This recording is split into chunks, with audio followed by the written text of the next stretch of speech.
पता नहीं महेश कब अपनी जिम्मेदारी समझेगा। इस बुढ़ापे में भी मुझे ही घर चलाना पड़ रहा है। ये है मनोहर। तभी वहां मनोहर का जवान बेटा महेश आता है।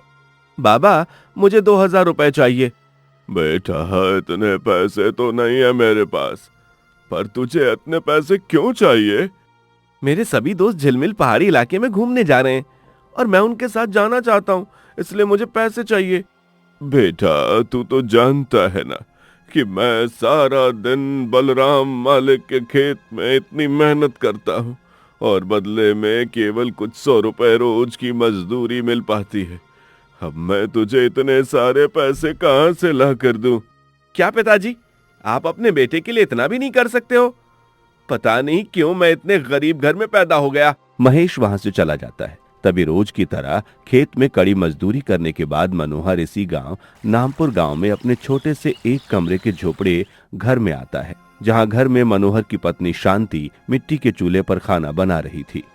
शांति, महेश कहाँ है?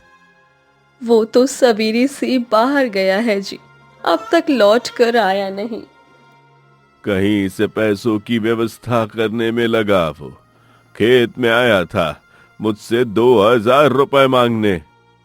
पता नहीं महेश अपनी जिम्मेदारी कब समझेगा। जिस उम्र में उसे अपने माता पिता का सहारा बनना चाहिए, उस उम्र में महेश हम पर बोझ बना बैठा है। तभी महेश घर आता है। माँ, कल सवेरे मैं अपने दोस्तों के साथ घूमने जा रहा हूँ, 2 दिन बाद लौट कर आऊंगा। तेरे पास पैसे कहाँ से आए बेटा?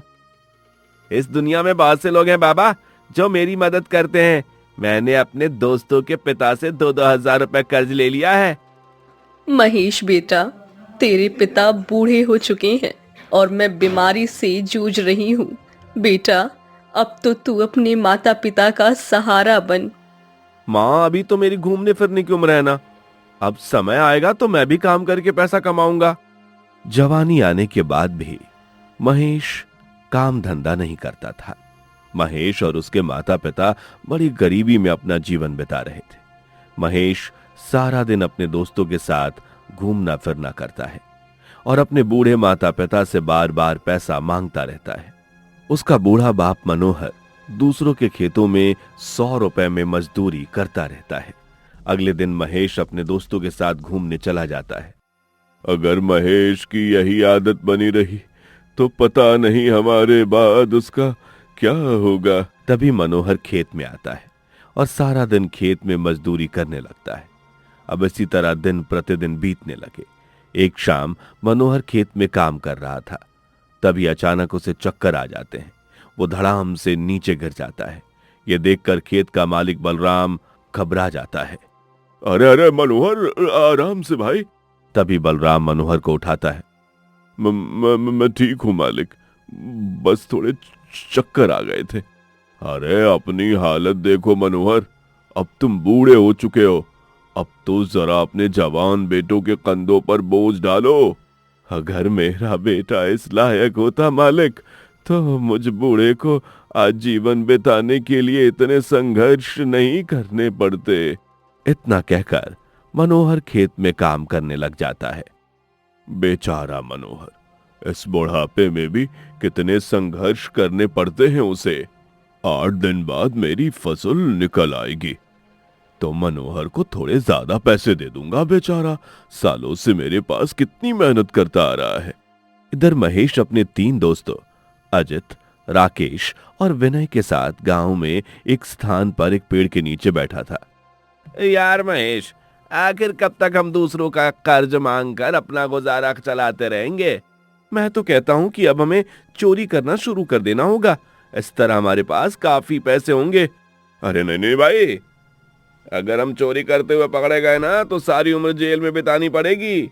हम गांव के निवासियों के खेतों में से फसल चोरी करते हैं।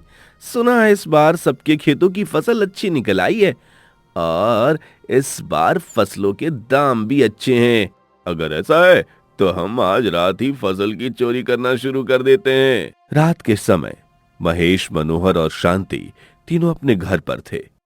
माँ, बाबा, अजित के पिताजी की तबीयत बहुत खराब है, तो आज रात हम सब अजित के घर ही सोने वाले हैं। थोड़ी देर बाद महेश चला जाता है। शांति, मुझे तो आज से रात भर खेत में जाकर पहरेदारी करनी है। मालिक ने कहा है फसल के निकलने तक मुझे रोज रात खेतों में ही सोना है। अब तुम अकेली घर में कैसे रह पाओगी? तो मैं भी आपके साथ खेत में चलती हूँ। दोनों मिलकर फसल की रखवाली भी करेंगे और खूब सारी बातें भी करेंगे। करीब 2 घंटे बाद शांति और मनोहर खेत में चारपाई पर सो चुके थे। तभी महेश और उसके दोस्त बलराम के खेत में आते हैं। सुनो, हम सब काले कपड़े पहनकर गांव के खेतों में जाएंगे और जिस खेत में फसल तैयार हो चुकी होगी वहां की सारी फसल हम चुरा लेंगे। रुको रुको, देखो इस खेत में कितनी अच्छी गेहूं की फसल है। चलो ये सारी फसल चुरा लेते हैं। अब अंधेरे के कारण महेश को समझ में नहीं आ रहा था कि ये बलराम का खेत है। तभी सब बलराम के खेत में घुस जाते हैं और फसल काटने लगते हैं। थोड़े समय बाद फसल की कटाई की आवाज सुनकर मनोहर और शांति नींद से जाग उठते हैं। ये कैसी आवाज है? कहीं कोई फसल तो नहीं काट रहा? शांति, तुम यहीं बैठो, मैं देख कर आता हूं। तभी मनोहर लाठी लेकर खेत में अंदर आता है तो सामने फसल के बीच में विनय बैठा फसल काट रहा होता है। कौन है? मनोहर की आवाज सुनकर विनय जैसे ही वहां से भागने लगता है तभी मनोहर उसे पकड़ लेता है।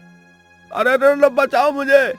तभी अजित राकेश दौड़ते हुए मनोहर को जोरदार धक्का देकर गिरा देते हैं और मनोहर सीधे एक पत्थर के ऊपर सर के बल गिरकर वहीं मर जाता है। अरे ये क्या किया तुमने? कहीं जान से तो नहीं मार दिया इन्हें? तभी वहां महेश आता है। अरे बाबा, अरे बाबा, क्या हुआ?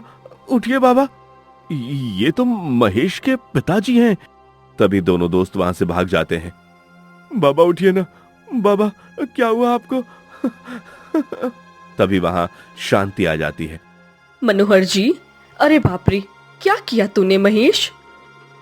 माँ मैंने कुछ नहीं किया, वो मेरे दोस्त। तूने अपने पिता को जान से मार दिया महेश। मनोहर जी। फिर क्या था, शांति उसी समय पुलिस थाने आती है और अपने पति की मौत के जुर्म में अपने बेटे को पुलिस के हवाले कर देती है, जिसके बाद पिता की हत्या करने के जुर्म में महेश को उम्र कैद की सजा दी जाती है। तो देखा दोस्तों आपने, एक छोटे से लालच ने केवल महेश ही नहीं बल्कि उसके माता पिता का जीवन भी उजाड़ कर रख दिया।